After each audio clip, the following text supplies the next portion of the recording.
To continue our study of derivatives, I just want to remind you that we define the derivative of a function in terms of the limit of this difference quotient as the delta x approaches 0.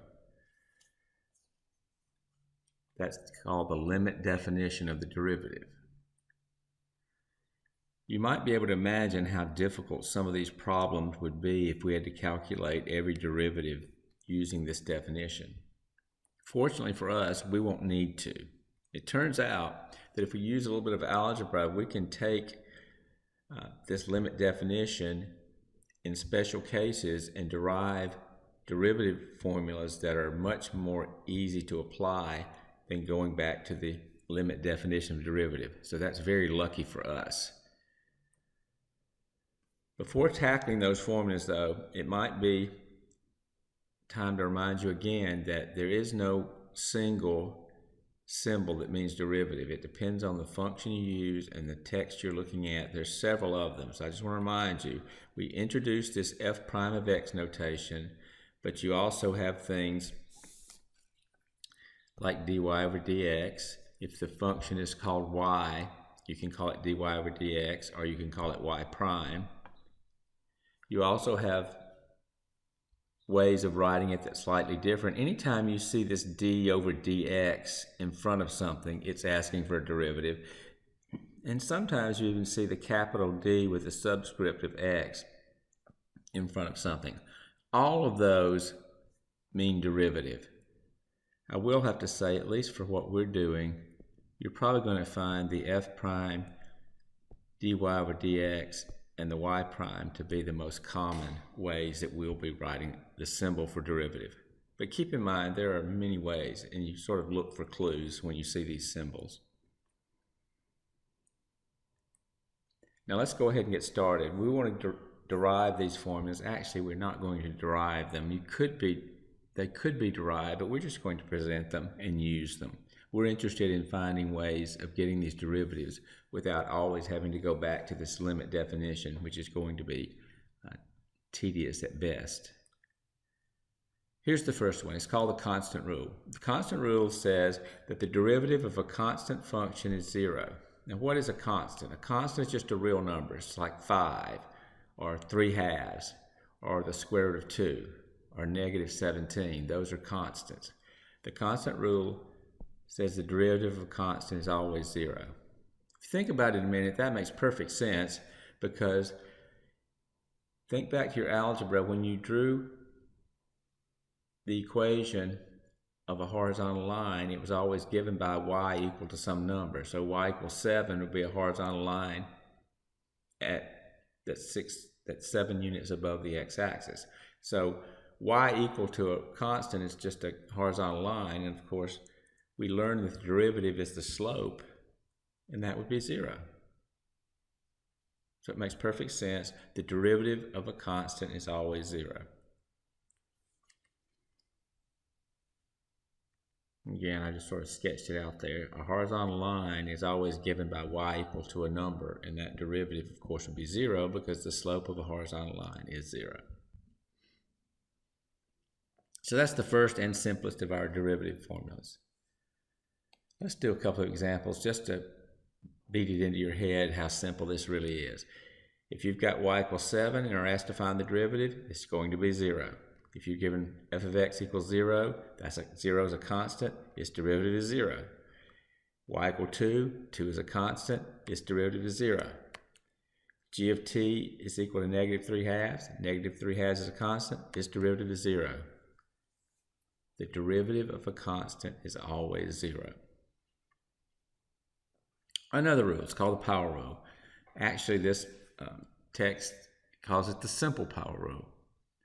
It simply says that if you want to take the derivative of x raised to any power, any real number power,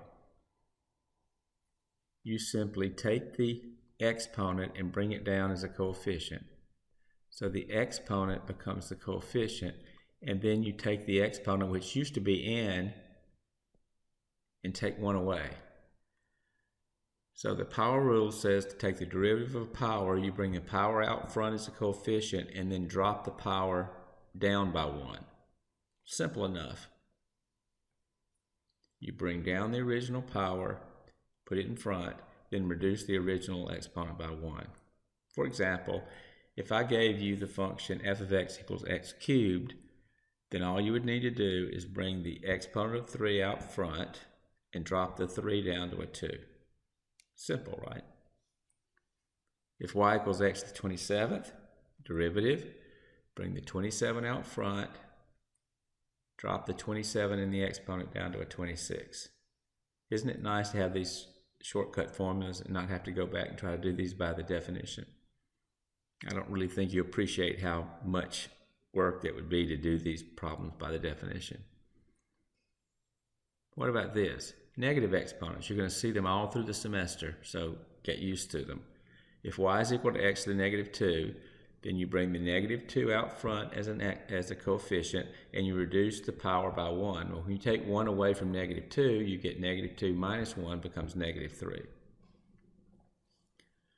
It's possible to simplify that further and get rid of the negative exponent, but what you'll find is that WebAssign doesn't really require you to do that, so you can type your answer in just like that if you like. And I'm throwing out different symbols for derivatives just so you'll get used to them. F prime of x, y prime, dy over dx. You'll see all these, so just get used to seeing it written different ways. But in any case, it's a request for you to take a derivative. So the power rule. It might be worth mentioning a special case. What if you take the power rule and let n equal 1? If you let n equal 1, you get x to the 1. And if you apply the power rule, and remember that x to the 1 is really just x, but looking at it as x to the 1 and applying the power rule, you bring the 1 out as a coefficient and drop the 1 by 1, which brings it down to 0. The thing is, you remember that as long as x is not 0, anything else raised to a 0 power is 1. So you end up with 1 times 1, which is just 1. So this is a special case of the power rule that's probably worth remembering in its own right. And it simply says if you take the derivative of x, you always get 1. Anytime you take the derivative of x, you always get 1. It's really an application of the power rule, but it's probably worth just remembering its own right so you don't have to think through this x to the 0 thing. It's up to you though. I mentioned a minute ago we'll be dealing with negative exponents, but you'll also be dealing with rational functions that can be changed into expressions with negative exponents. So for example, here you've got y equals 1 over x squared. You want to be able to apply the power rule to that, so you're going to need to be able to write 1 over x squared as x to the minus 2. If you're rusty on these changing things back and forth between positive and negative exponents, you need to go back and review it, because believe me, that skill is going to be needed almost all the way through the semester. It's not just once or twice. So if that's a weakness of yours or deficiency, let's get that taken care of, because you're going to have trouble with a lot of these derivatives if you can't do the algebra that puts them in the functions into the right form. In any case, as soon as you see 1 over x squared and you know you're going to take a derivative, you need to think that's really just x to the minus 2. Once you write it that way, you can take the derivative. And what you're going to see is that this process is something you'll be doing for a lot of problems. You're going to have a function that probably needs to be rewritten, and then you can differentiate it, and then you might need to simplify it. So this little 4-step process is something you're going to see quite often. So sort of get used to the idea that you're going to go through that 4-step process for a lot of these problems, not just this one. In any case, I will say about simplifying, depending on what you're trying to do, WebAssign doesn't necessarily require you to take it out as far as you might do algebraically ordinarily. For instance, in this problem, changing that x to the negative 3 back to 1 over x cubed, WebAssign doesn't care if you do that or not, so you really don't have to take that step in this case. Nothing wrong with doing it that way, but WebAssign will accept the answer with the negative exponent in it. You'll get used to that as you play around with what WebAssign will accept and what it won't. And keep in mind all through this process that you're taking a derivative normally for some purpose, and often the purpose is to find the slope of a tangent line. So keep in mind the tie between taking a derivative and the slope of a tangent line. Quite often that's the reason we're taking the derivative. Not always, but quite often. Let's do some examples. What if I ask you to find the slope of the graph of y equals x squared at a bunch of different values of x? It should be a very easy process once you understand that the slope is found by taking the derivative of the function, and now we have a quick rule for doing that. The power rule tells us that to take the derivative of f of x equals x squared, we bring the 2 out as a coefficient and drop the 2 down to a 1, so we get f prime of x is equal to 2x. That gives us the slope of the tangent line at any point, and they want us to do it for several points. So let's just make a little table of x values and what the slope is. So they ask for doing it at -2. So you take -2, you plug it into the derivative, and you get 2 times -2. So the slope of the tangent line is -4 when x is -2. Then they ask us to do it for -1. So we plug -1 into the derivative, which gives us the slope. 2 times -1 is -2. So the slope of the tangent line when x is -1 is -2. Then they ask us to do it at 0. So you plug 0 into the derivative. 2 times 0 is 0. So you have a horizontal tangent line here. A slope of 0 means the tangent line is horizontal. So when x is 0, the slope is 0. Then they ask us to do it 1. Plug it into the derivative. 2 times 1 is 2. So when x is 1, the slope of the tangent line is 2. And finally, they ask us to do it at 2. And when you plug 2 into the derivative, you get 4. Now, they didn't ask us to do this, but let's just look at what the graph of that looks like. You've dealt with this before. This is a parabola, y equals x squared with a vertex at the origin. So if you're actually looking at that, you would see a graph that looks like this, and you can sort of see what you've done here. When you went to x equals -2, that's down here, you had a slope of -4, so that's saying the slope of the tangent line is -4. Remember, negative slope slopes down from left to right. It's very steep. By the time you get x equals -1, the slope has gone to -2. That's not quite as steep. So when you get to -1, you've got a slope of -2, not quite as steep. By the time you get to 0, the slope of the tangent line has gone to 0, which means you have a horizontal tangent line at 0. Then when you get to 1, you have a slope of 2. Well, that's a positive slope, so now it's sloping up from left to right. So when you're at x equals 1, the slope of the tangent line is 2. I'm not doing a very good job of drawing the tangent lines, but the point is how steep they are, not how pretty they are. And finally, when you get to 2, you have a slope of 4. So when you get to 2 here, the tangent line becomes very steep again. So in a sense, the tangent lines are tracing out the curve. So that was not what the problem asked, but I think it's always a good idea to kind of relate what you're doing sort of mechanically to the bigger picture. And the bigger picture is the slopes of the tangent lines tell you a lot about what the curve looks like. Let's do another one. This is called the constant multiple rule. The constant multiple rule says if you've got a derivative that's a constant, remember a constant is just a real number. If you've got a real number multiplied by some function of x, the derivative is just, it's like factoring the constant out. Just leave the constant there, but concentrate on taking the derivative of the original function that the constant was multiplied by. It's almost easier to do an example to see how it works. If I gave you f of x equals 2x cubed, this 2 right here is like the constant c. That's like the constant c here. And the result says just write the 2 back down again and concentrate on taking the derivative of the function of x, which is x cubed. So you just write the 2 down and concentrate on taking the derivative of the thing that's not a constant, which is the x cubed.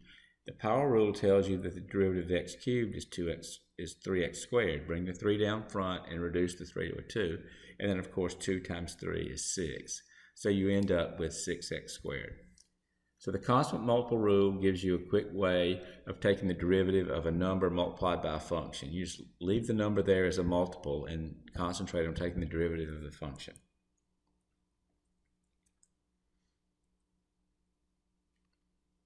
It turns out, though, that there's really a better way to think of this. You can combine the constant multiple rule and the power rule into one combined rule. I call that the general power rule. Maybe I'm the only one that uses the word general in there. This book called the other rule the simple power rule, so I guess they would probably just call this the power rule.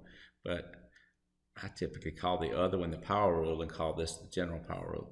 Doesn't matter at all what you call these rules, you just have to know how to use them. But in any case, the general power rule tells you directly how to take the derivative of a number, a constant, multiplied by some power of x. And what it says to do is really very simple. You take the exponent and the coefficient and multiply them together. That's what this Cn is right here. You take the exponent and the constant and multiply them together, and then you still take the original exponent and take one away from it.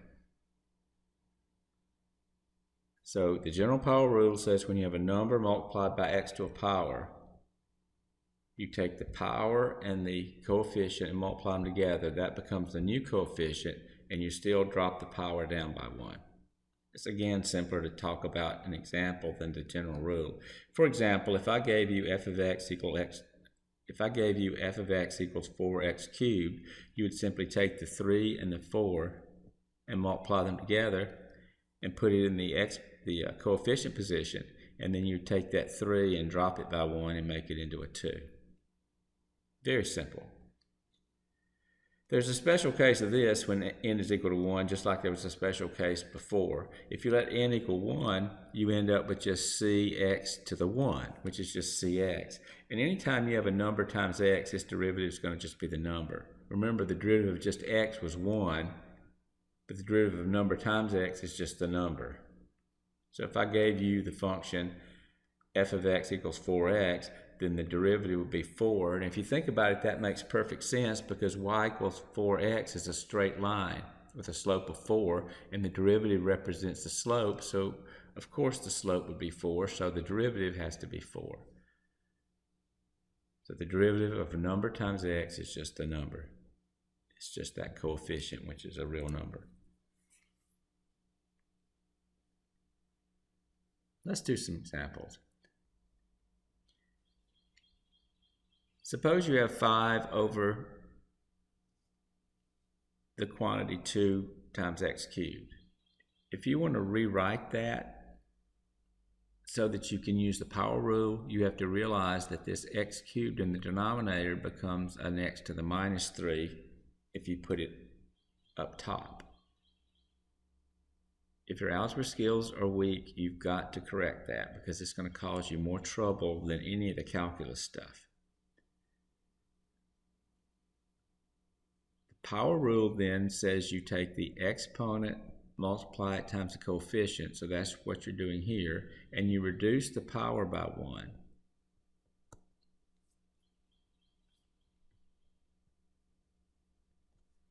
So the minus 3 becomes a minus 4 in the exponent. And when you multiply fractions, remember minus 3 is a fraction, it's just minus 3 over 1. You multiply top times top and bottom times bottom, so that turns into negative 15 over 2. Times x to the minus 4. How about this one? Look how similar it is to the previous problem. It's similar but different. In the first problem, you had x being cubed and it was multiplied by the number 2, but here the entire expression 2x is cubed. So you've got to cube everything in the denominator, including the 2. So you end up cubing 2 to get 8. 2 cubed means 2 times 2 times 2, which is 8, and then you cube the x. Then you treat it just like the previous problem, which means you've got to take this x to the third and push it up and make it x to the minus 3. And then you can apply the power rule. The power rule tells you that you need to multiply the exponent by the coefficient, and that's this. And then you need to take that minus 3 and reduce the exponent by 1 and make it a minus 4. Now when you multiply fractions, and remember minus 3 really is a fraction, it's like minus 3 over 1, you multiply top times top and bottom times bottom, and that gives you minus 15 over 8 x to the 4th. Let's try another one. What if we have 7 over 3x to the minus 2? That's actually pretty simple because it's got a negative exponent in the denominator, so if I push it up, it becomes a positive. So that's kind of nice. I get 7/3 x to the positive 2. Now when I apply the power rule, I multiply the exponent times the coefficient, and the 2 becomes a 1. And again, 2 is like 2 over 1, so I end up with 14 x over 3. And I will say that you can write it as 14/3 times x if you'd like. Either of those is fine. One more. Again, the similarity to the previous problem, be careful. This time the entire 3x is raised to the negative 2 power. So when you simplify that, the entire 3x comes up with a power instead of negative 2, positive 2. Now you can square everything. So if you square the 3, you're going to get a 9, and then of course you're going to square the x squared. I say you square everything. You square everything in those parentheses. The 7 is still there. The 3 gets squared and becomes 9. The x gets squared and becomes x squared. And then 7 times 9 is 63. Now you use the power rule. 2 times 63. Drop the 2 down to a 1 in the exponent, and you end up with 126x. The calculus is very simple. You need to make sure your algebra skills are up to where they need to be, or that's going to be your point of failure. Let me just remind you that we deal with radicals in this course, and you've got to remember the equivalence between a radical expression and a fractional exponent. The cube root of x is x to the 1/3. And if you have something like even more complicated like this, a 3/4 power, let's just go off to the side and talk about that. X to the 3/4, let me say that again. The cube root of x to the 4th can be rewritten as a fractional exponent. The index of the radical becomes the denominator of the fractional exponent, and the power becomes the numerator.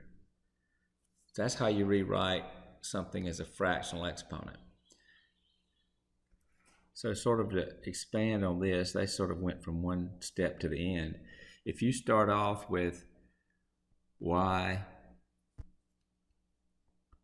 is equal to 1 over the cube root of x to the 4th, the first thing you want to do is convert that radical into a fractional exponent. So you're going to go over here and do what I did here. The power of x, the index of the radical becomes the denominator, and the exponent of the radical becomes the numerator. So you end up with the expression 1 over x to the negative x to the 4/3, which immediately, you remember, becomes x to the negative 4/3.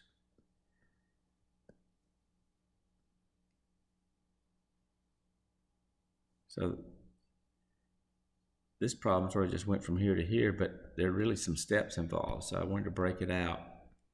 You've got to get used to this. And remember, there is not a bit of calculus on this screen. This is all algebra.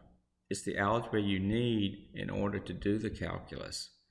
So it's very important. You cannot overlook these algebra skills in the calculus course, because you'll end up at a failure point because of the algebra, not because of the calculus. So nothing on this page is any calculus. This is just algebra. You've got to know it. Now that we've talked about radical functions a little, let's actually do some derivatives of radical functions. What if I give you y equal the square root of x? You'll want to rewrite that, just as we were discussing, as x to the 1/2. Y equal x to the 1/2. Now you can apply the power rule. Remember, this is an understood 1. So you multiply the exponent times the coefficient of 1, and you just get 1/2. And then you drop the 1/2 down by 1. When you take 1/2 minus 1, you get minus 1/2. Weber's sign is pretty generous, and they don't really require you to simplify that any further. If you wanted to, you could drop the minus 1/2, x to the minus 1/2 in the denominator and make it an x to the 1/2, but Weber's sign doesn't really require that. Play around with Weber's sign and kind of sort of see what it lets you do and allows you to get by with. Another example, if you have 1 over the quantity 2 times the cube root of x squared. Well, again, the first thing you notice is you've got to tackle that radical and change it into a fractional exponent. So you're going to end up rewriting that. Okay, it skipped some steps. So let's look at the steps that got skipped. That's like 1 over 2. Now that 3 index goes in the denominator and the 2 power goes in the numerator, so that's x to the 2/3. And now you can see what happened. This x to the 2/3 in the denominator got pushed up and became x to the negative 2/3. So your rewrite ends up with the expression in this form, and in this form you can use the power rule, which says to take the exponent times the coefficient and then reduce the exponent by 1. So you'll end up with the 1/2 multiplying the negative 2/3 and the negative 3/2. If you subtract 1 from negative 3/2, you get negative 5/2. Excuse me, if you subtract 1 from negative 2/3, you get negative 5/2. So the final step is to multiply 1/2 times negative 2/3, and you might notice that these 2's cancel and you just get negative 1/3, x to the negative 5/3. Please go off and practice these without just watching me and see if you can reproduce the same results. Y equals the square root of the quantity 2x. The entire 2x is under the radical. My suggestion is to break that up into 2 pieces and just say that's the same as the square root of 2 times the square root of x. The square root of a product is the product of the square roots.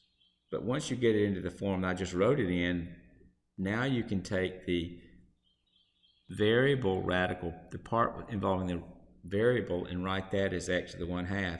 The square root of 2 is now just a constant. You don't need to rewrite that. I mean, you could, but you don't need to. The reason you want to rewrite the variable part is that's the part you need to rewrite in order to use the power rule. Now the power rule applies, and it says you can take the 1/2 and multiply it by the square root of 2, which is what I've got here, and you're going to reduce the 1/2 by 1, and it becomes a minus 1/2. And again, if you're multiplying fractions, you got square root of 2 over 1. If you multiply top times top, bottom times bottom, you'll end up with the square root of 2 over 2, x to the minus 1/2. I think for a great many of you, the algebra part is going to be what you need to focus in on. The calculus part, at least right now, is very simple. Practice makes perfect, though. You need to address this and not sweep it under the rug. You have to be good at your algebra skills.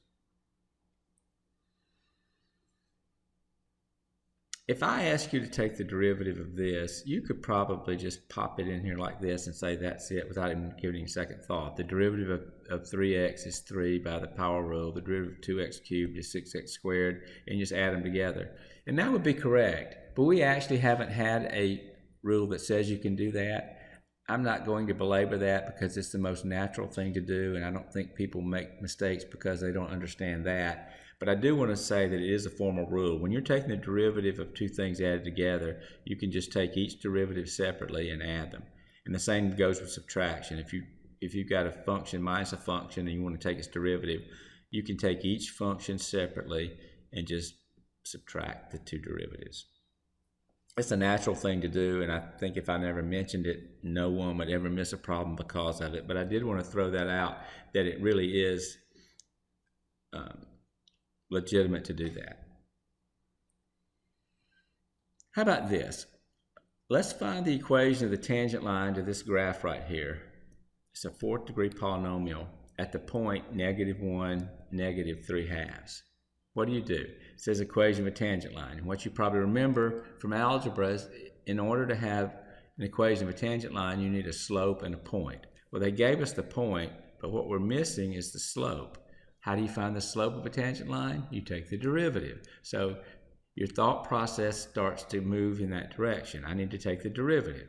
Well, the derivative can be done just by the power rule applied 3 times. So you've got this term, 4 times -1/2 is -2. The 4 drops down to a 3 in the exponent. Then you move to the next one, 3 times 3 is 9, and the 3 drops down to a 2 in the exponent. And then the derivative of a number times the x is just the number, so you get a -2 on the end. So let's clear some of my little doodling off of there.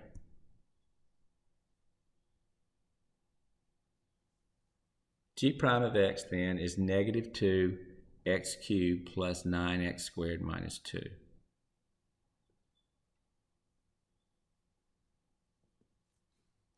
That's the derivative. But I want to know the derivative for this particular point. And for this particular point, I need to know what x is in order to calculate the slope. So I pick out this -1 and I plug it in for x.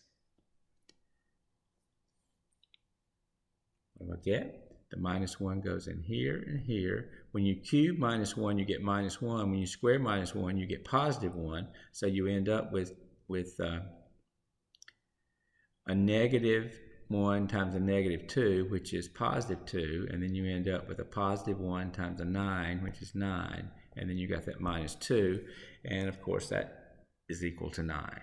So the slope of the tangent line at the point we're looking at is 9. Remember, I'm trying to write the equation of a tangent line.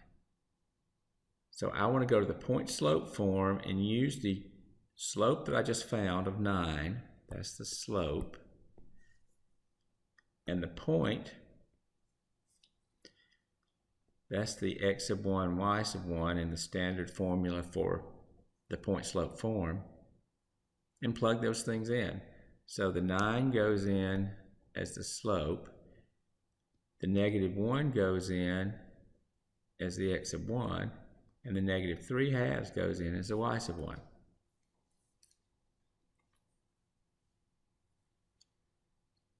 A minus is going to be a plus, and a minus here is going to be a plus. You end up with y plus 3/2 equals, and then if you multiply through by the 9, you got the 9 times the x, and then the 9 times the 1.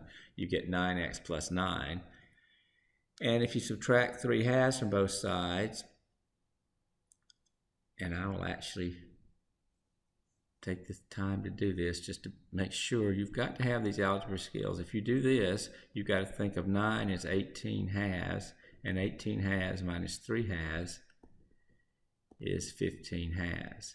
So hopefully this is second nature to you. You've done it for so many years, but you have to have these, I say algebra skills, this is actually an arithmetic skill you have to have in order to get the answer. That is the equation of the line that is tangent to this graph at this point. Simple if you understand what you're trying to do. I can show you the graph if I can clear off some of my scribbling. You weren't asked to graph it, but that is what the graph looks like. And while I've got the graph up there, I might as well highlight this tangent line. This tangent line we just found right here. If you were to graph it, it's this green line over here on the left. That is the tangent line at the point where x is -1, right there. It has a slope of 9. You weren't asked for that, but I thought I'd throw it in for sort of a visual understanding of what you're doing. So let's look at some examples. What if I give you f of x equals the quantity 2x minus 1 times the quantity x plus 1, and we want to find the derivative? We don't have a rule for products yet, so we need to just FOIL it out. if we FOIL it out, first, outer, inner, last, and then simplify, you will end up with f of x equals 2x squared plus x minus 1. And now you can just take the derivative term by term.